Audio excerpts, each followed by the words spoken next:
Hello there, welcome back to part 4 of this steel restoration. Sorry to leave you hanging, it's been a couple of weeks since I last posted. We've been very busy getting our new line of steels organised and got them away to heat treat. So I've got 5 minutes today to finish this off. Righto, so let's get into it. Righto, so we've got that handle on. Give the glue a chance to dry up, but while that's dry, that's all tight, so it's not going to move. We'll get into finishing this shaft off, and in the light I can see a few little fine marks from where we were working on it, and that's why I don't finish them fully. So I'm going to give that bit of a hit with 600 grit. Then we'll go to the 800, and then I'll show you just to finish it off, and then we'll test it and see if it runs.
Okay, so I'm going to go into the 800 grit. So first off with the 800, not going to worry about it. I'm just wanting to smooth that out, so I'm just going back and forth. Fair bit of pressure on it.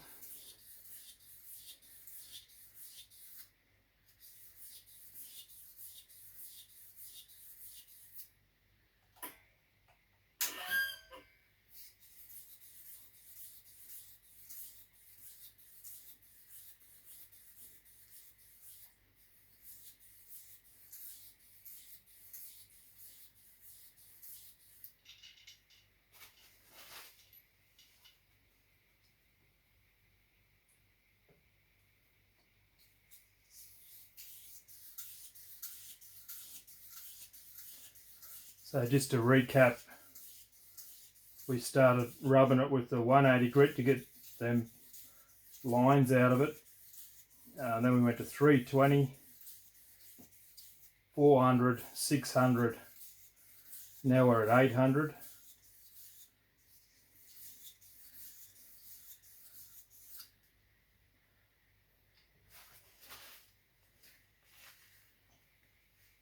So what we want to do now, I'm going to get a fresh piece of 800.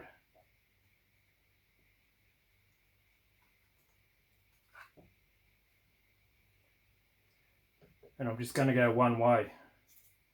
What happens when you're going back and forth, you get all little, what are called hooks, from where you stop and start. So we just want to clean all that up. And just go off the end of it.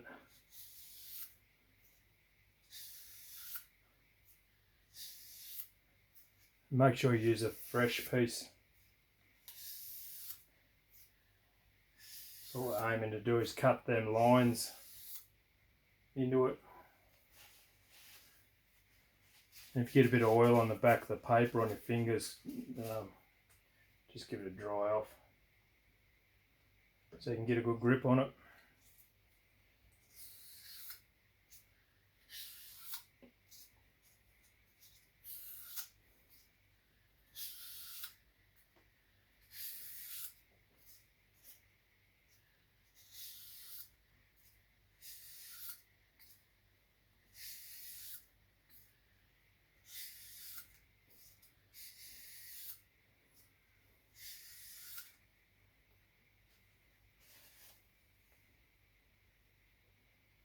Okay, so that's looking pretty good. Now I still think that's a bit coarse for me. I would go on over it now with 1000 grit, or we'll move on to our little polishing pads.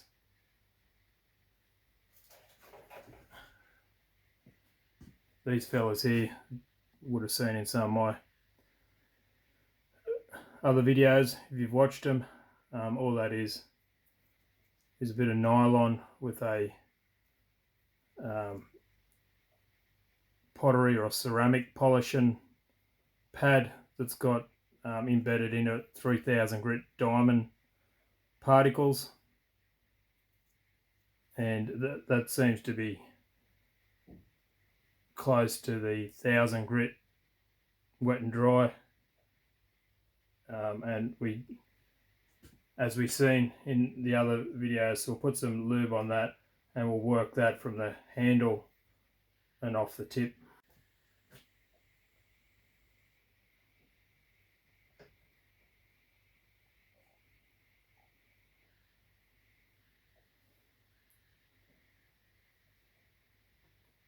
And just go on here, and we want to put a fair bit of pressure on it. And I usually go in the same spot about 6 times. Move it around a little bit and just keep repeating that till you've done a rotation.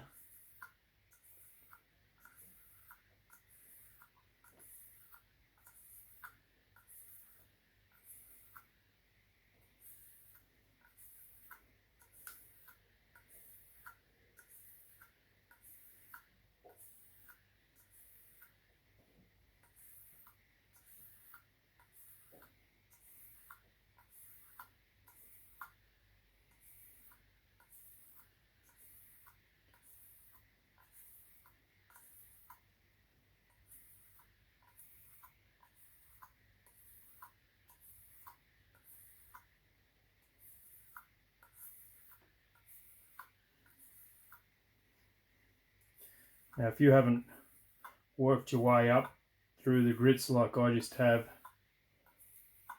and it's really coarse, and then you try to finish with this, it isn't going to work. So you can see we're getting a bit of black on that, so it's removing a tiny bit of metal, but not much.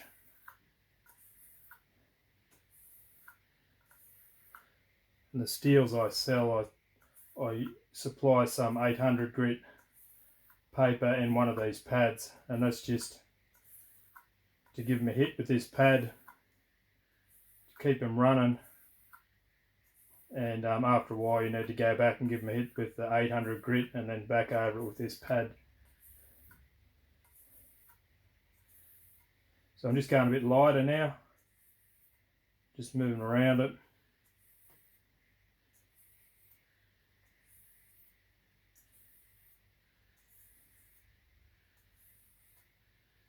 Just finishing that off, and we'll give that a good clean before we test it out. So to get these going, we really need to test it, a nice fresh sharp knife, and if it's not running, more often than not it's still too rough. And what a procedure I usually do, try it. If it's not going, I'll give it more with that pad. If that doesn't work, I might give it some more with the 800 grit, wet and dry, and then back with the pad until it starts really, well, you're looking for it to really be singing. Knife should be staying razor sharp off that. Some people say it takes time to wear them in before they go. I don't believe in that. I want them to, if they're not going, I go on and rub them again until they are singing, and I don't want to wait for them to wear in, sort of thing. So and then key with this, As I've said in my other videos, we need to keep the oil on this of an evening, dry it off. That Lanox, a lanolin based lubricant, seems to be the best here in Australia. Lanox make it. I see WD-40 now has a few different Lanox based cans. I think they call it the Supreme or something. I'll put a link in the description. I seen it the other day in Bunnings, so I guess that'll be available widely. But lanolin, and the beauty with Lanox, it says on it that it's non-toxic. I couldn't see on the WD-40 brand anywhere saying that it isn't toxic. So for me, I stick with the Lanox. But with this steel, you're going to have to really watch it throughout the day. I know a lot of people might wipe them over with a green scouring pad, because that rust in a wet environment will be forming all the time.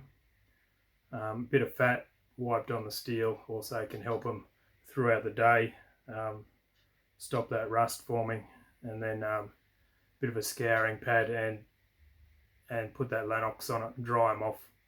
I don't really like the socks that people put on them. For me, I've found that sort of holds the moisture against the steel. Maybe wrapped loosely in a towel would probably be better. But leaving it hanging with your wet gear overnight, it's not gonna keep running very long. All right, so we'll do some testing with this and see how well it works, and we'll see how we went, whether it was all worthwhile. Okay guys, what we got here, something I'm just trying out. It's a Sharpness Tester, and the idea of it, you put your blade on this material here and it tests the weight, how many grams it takes to cut the thread. They give you this scale, and so that there's under 200, and they're saying utility razor blade. So that 183, that's sort of what has come off the sharpening kit, one of my kits. You're sort of getting around the 180 to 150 sort of mark coming off them, and that's without rooting around, stropping them and carrying on leather. So that's plenty sharp enough for cutting meat for sure. And when I'm steeling with the steel, first couple of goes, it actually went backwards, sort of went up around that 200, 220 mark. So I'll give that a bit more of a rub, and now it's been coming down each time I steel it.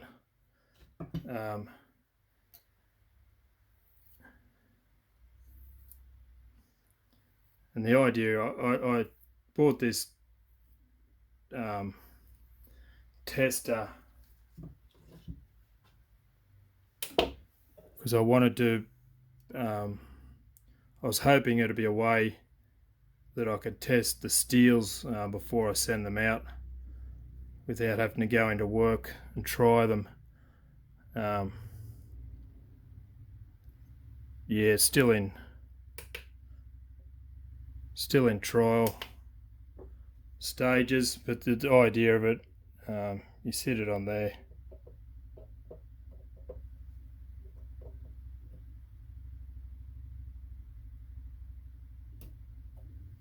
and so that's sort of hovering around that 180, 190 gram mark. I'll put a little mark on the knife, so I'm sort of testing the same spot every time.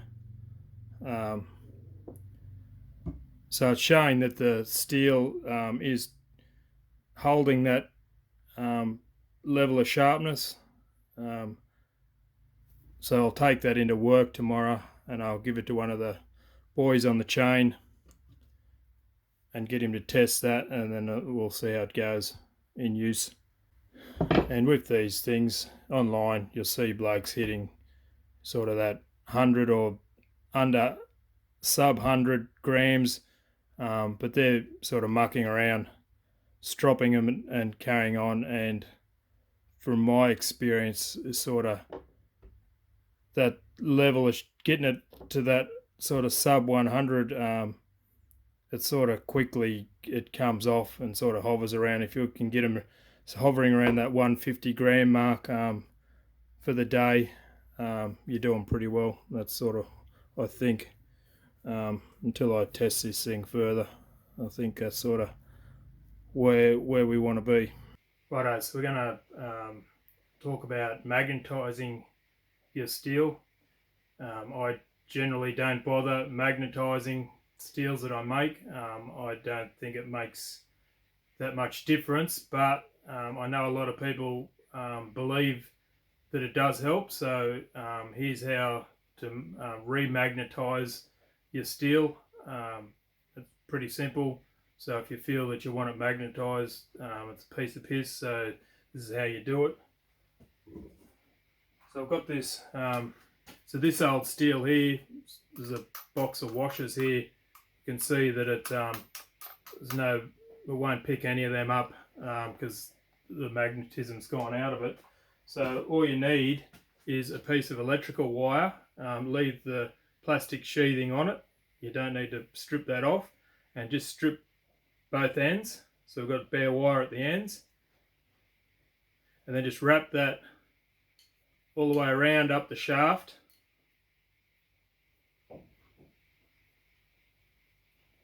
And just spread that out. So it's all the way up, and then you got the two ends. And then you just grab a battery. I'll just adjust this camera here so you can see what I'm doing. So you just get the battery and then just touch it on the both sides of the battery, and be careful, this wire will heat up quick, so you just touch it on and off so it doesn't burn you. And got a bit of a spark there, and that was enough. So now we can see that it's got the magnetism back. Easy as that. And that pretty easy way. So leave the plastic on the electrical wire and just touch it on and off, as quick as that, and she's magnetized again. Okay, I had a question in the comments there today. Where do you get your bits and pieces if you do up an old steel? And I hadn't sort of given it much thought, but I guess I'll probably make available kits, something by the hanger, the handle, and the ferrule, or maybe cheaper version, something like that, and maybe a piece of threaded rod. As I said, I haven't given that a hell of a lot of thought at this point, but I'll probably put them, keep an eye on my website, given time. If I get time to make them, I'll see how I go. But as you can appreciate, a shitload of work making all this stuff all by hand. Fair bit of work, hours involved making that. So, you know, I'm not going to do it for nothing. They might be a bit pricey. We'll see how we come up with. Okay, so there you have it. Hope you enjoyed that. It was a bit of a hectic to get it through. Took a while to get this 4 parts, but anyway, wanted it to be fairly detailed. So hopefully I didn't miss anything. Comment if you didn't understand something or ask me a question. She came up pretty good. Took it into work. Boys, give it a try. Works well. It's such a big long 14 inches. Most of the guys use 10-inch steels, boners and that, so I had a bit of difficulty wielding the big thing around, but it did work really well. And I did test the hardness on this steel. So up here towards the handle, it was about 55 Rockwell, and as it starts getting hard, and that's pretty typical. As we got down into here, it's sitting about that 55, 56, and I didn't want to test right in the middle of the shaft there down further because it's already been finished, so it would have put a dent in it. But I would say putting my Rockwell files just on the tip, I would say that's sort of about 56 Rockwell, which is plenty hard enough. The steels that we make now, we're sort of getting them around that 60 Rockwell, most custom steels now, but that's still plenty hard enough because your typical Victorinox knife and whatnot that you're going to be using on these, they're only around that 53 mark, so it's plenty hard enough. The problem is with these type of steels is now you just got to baby it, got to look after it because it'll rust pretty easily. And that's the beauty of these new steels that we've got coming out. They're fairly stainless, so stainless and hard, and that's probably the move away from a lot of these doing up old vintage steels to the new custom ones, modern materials, and the way it's going now. But if you want to do up onto these old steels and still use it, you can get them to work well. Okay, so keep an eye on the channel for more videos, and hope that was good, and give us a thumbs up if you like that. See you next time.